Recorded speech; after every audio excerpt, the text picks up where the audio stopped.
치료만큼이나 중요한 것이 바로 부작용 관리라고 말씀드릴 수 있습니다. 이 증상은 단순히 불편한 것에서 끝나는 게 아니라 일상생활에 직접적인 영향을 줄 수 있다는 점에서 더 주의가 필요합니다. 영구적인 변화가 아니라 치료 과정에서 나타나는 일시적인 현상이라는 것입니다.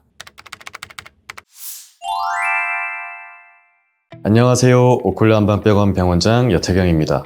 여러분 혹시 이런 경험 있으신가요? 어느 날 갑자기 밥맛이 뚝 떨어져서 아무것도 먹기 싫고 예전보다 훨씬 쉽게 피곤해져서 아침에 일어나기도 힘들고 괜히 몸은 무겁고 손발끝이 자주 저려오는 느낌까지 드는 경우 말입니다. 이런 경우는 처음엔 단순히 스트레스 때문이겠지 혹은 피로가 쌓여서 그렇겠지 하고 넘기기 쉽습니다. 그런데 이런 증상들이 며칠 아니 몇 주 이상 계속된다면 이야기가 달라집니다. 왜냐하면 이런 경우는 항암 치료의 부작용에 속할 수도 있기 때문입니다. 항암 치료는 암을 이겨내기 위한 정말 중요한 과정이지만 그만큼 우리 몸에 다양한 불편을 가져올 수 있습니다. 때문에 치료만큼이나 중요한 것이 바로 부작용 관리라고 말씀드릴 수 있습니다.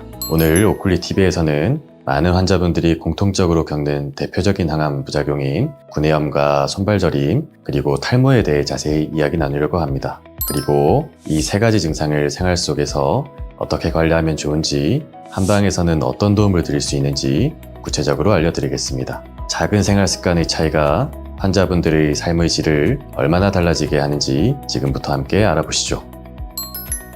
먼저 구내염입니다. 구내염은 항암 치료를 받는 환자분들 가운데 약 3, 4명 중 1분꼴로 경험할 만큼 흔한 증상인데요. 항암제가 암세포뿐만 아니라 빠르게 재생하는 정상세포까지 공격하기 때문에 입안 점막이 약해지고 염증이 생기는 것입니다. 그래서 처음에는 단순히 따끔거리거나 붓는 정도에서 시작하지만 시간이 지나면서 작은 상처가 궤양으로 번지고 음식을 삼킬 때마다 통증이 심해져 결국 식사를 피하게 되고 체력과 면역력이 동시에 떨어질 수 있습니다. 그렇기 때문에 구내염은 초기부터 관리하는 것이 매우 중요합니다. 그렇다면 어떻게 관리할 수 있을까요? 우선 식사 후에는 반드시 부드러운 칫솔을 사용해 양치를 하시고 알코올이 들어있는 강한 가글보다는 생리식염수처럼 순한 가글을 사용하시는 것이 좋습니다. 그리고 음식은 맵고 짜고 뜨겁고 딱딱한 것은 피하시고 죽이나 수프처럼 부드럽게 삼킬 수 있는 음식을 드시는 것이 도움이 됩니다. 또한 만약 통증이 심하다면 얼음을 입안에서 천천히 녹여 드시는 것도 하나의 방법이 될 수 있습니다. 저희 오클리 한방병원에서는 구내염으로 고생하시는 환자분들을 위해 면역력 강화 한약을 이용하여 점막 회복과 통증 해결을 돕고 있습니다. 그래서 생활 속 작은 습관과 치료를 함께 병행한다면 구내염으로 인한 불편은 충분히 조절할 수 있습니다. 두 번째는 손발저림입니다. 항암 치료를 받으신 환자분들 가운데 많은 분들이 손끝과 발끝이 저리고 감각이 둔해지며 때로는 바늘로 찌르는 듯한 통증을 경험합니다. 그런데 이 증상은 단순히 불편한 것에서 끝나는 게 아니라 일상생활에 직접적인 영향을 줄 수 있다는 점에서 더 주의가 필요합니다. 왜냐하면 걷다가 균형을 잃을 수 있고 작은 상처가 나도 잘 느끼지 못해 감염 위험으로 이어질 수 있기 때문입니다. 그래서 손발저림은 반드시 관리가 필요합니다. 관리 방법에는 여러 가지가 있습니다. 먼저 집에서는 맨발로 다니지 마시고 양말을 꼭 착용하셔야 합니다. 그리고 뜨거운 물에 갑자기 손이나 발을 담그는 것은 피하셔야 하고 날카로운 물건을 다루실 때는 각별히 조심하셔야 합니다. 그리고 차가운 자극이 증상을 악화시키기 때문에 겨울철에는 장갑과 두꺼운 양말로 보온을 철저히 하셔야 하며 찬물이나 얼음에 손발을 오래 노출하는 것도 피해 주셔야 합니다. 그리고 추가적으로 혈액순환을 돕기 위해 따뜻한 물에 손발을 담그는 족욕이나 가벼운 스트레칭, 손가락을 쥐었다 펴는 운동을 꾸준히 해주시면 좋습니다. 저희 오클리 한방병원에서는 손발저림 현상을 해결해드리기 위해 침치료, 약침치료, 그리고 뜸요법을 통해 혈류를 개선하고 신경회복을 도와드리고 있습니다. 오클리에서는 이런 방법으로 환자분들이 겪는 손발저림 증상을 덜어드릴 수 있으며 일상생활의 질을 회복하는 데 큰 보탬을 드리고 있습니다. 세 번째는 탈모입니다.